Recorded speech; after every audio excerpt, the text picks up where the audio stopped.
უპირობო თუ ჯერ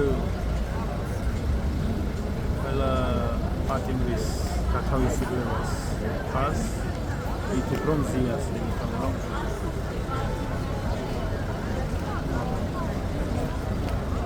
თითიდან გამოწვეული ბრალდებით ექსპერტებმაც კი დაახსნეს ხო რომ არანაირი ტკივილის განცდა არანაირი დაზიანება არ მიუღია დაზარალებულად ცნობილ ადამიანს. ასე ყველაფერს თავი დავანებოთ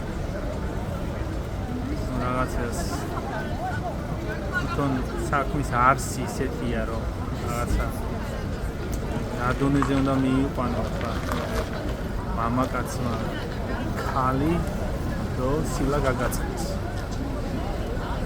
ეს ჩემი თვალსაჩინო შეიძლება ვიღაცა სხვა მოსაზრება ქონდეს, მაგრამ ეს სილა იყო ღირსების დასაცავის სილა.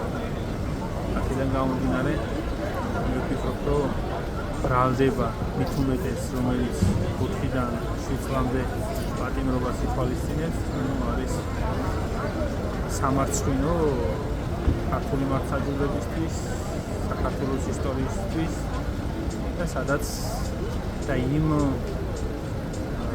ხელისუფლებისთვის, რომელიც დღეს თითქოს და ხმალაღებული იბრძვის, რომ იცავენ ტრადიციას, იცავენ ჩვენს იდენტობას და ღირსების დასვისთვის ქალს უშვებენ საპატიმროში. მე ამ მართლმსაჯულების სამართლიანობა საკუთარ თავზე ვიცნობ. ეს აი სამწუხაროდ ეტალზე ვარ მიჯაჭვული და მე მოუწოდებ ხელისუფლებას სასამართლო სისტემას რომ მიუხედავად იქედან გამომდინარე რომ ზიას ის როგორც ვიცით ჯანმრთელობის რთული მდგომარეობა აქვს კიდევ ერთი საწოლს და ეტალს მიჯაჭვული არ უვიხილოთ ამათი უსამართლო მართლმსაჯულების შექმნა. ეს არის ჩემი პოზიცია. თავისუფლება მზია ამაყობენ და თავისუფლება ყველა უკანონო დაპატიმრებულ პარტიას.